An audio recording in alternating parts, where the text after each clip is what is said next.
Archaeologist Sherif El Morsi, who has worked extensively on the Giza Plateau for more than 20 years, and his colleague Antoine Gigel, discovered a strained fossil at the Giza Plateau.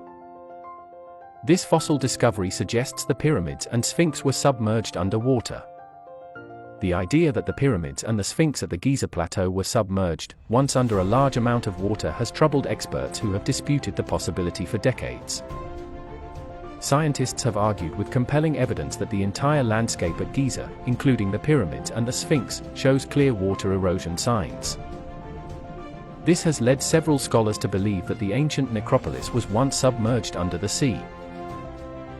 But where is the compelling evidence? According to this archaeological discovery, it backs up theories that the pyramid, as well as the Sphinx, was once submerged underwater. Dr. Robert M. Schoch was one of the first experts to address the idea that the plateau's ancient structures are far older than what mainstream scholars suggest, and that the entire region was once submerged underwater. Back in the early 90s, Dr. Schoch proposed that the Great Sphinx of Giza was a structure that is thousands of years older than archaeologists currently accept, and that it was created between 5000 and 9000 BC. This theory was based on erosion patterns of water discovered at Giza's monuments, and the surrounding landscape. El Morsi and his colleagues have been trying to prove that theory right by searching the Giza Plateau for clues that may reveal the monument's true nature. And their search for answers eventually culminated in a discovery that many suggest is conclusive evidence of a submerged Giza Plateau. During one of their studies of the area, and as researchers analyzed and documenting erosion marks of the monuments at Giza, they discovered a fossil. The evidence led El Morsi and his colleagues to propose that the Giza Plateau was flooded in the distant past by a surge. The evidence led El Morsi and his colleagues to propose that the Giza Plateau was flooded in the distant past by a surge. Skeptics argue that the echinoid found on the limestone was exposed by erosion, and the fossilized creature was, in fact, part of the original limestone, formed around 30 million years ago.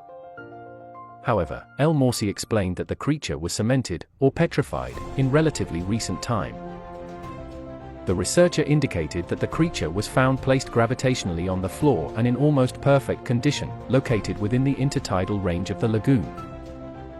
The researcher notes that besides, the plateau's flooding was quite significant, peaking up to 75 meters above current sea levels.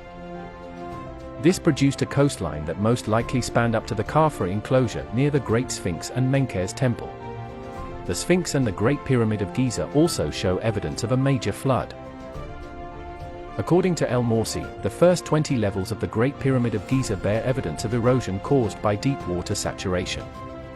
But if water levels were so high, and the Giza Plateau was flooded, how long ago did this occur? According to researchers, providing an exact timeline is difficult, since in the last 100,000 years, sea levels in the region are thought to have fluctuated by more than 120 meters. Please share your thought. What if we have dated the Sphinx and pyramids wrong?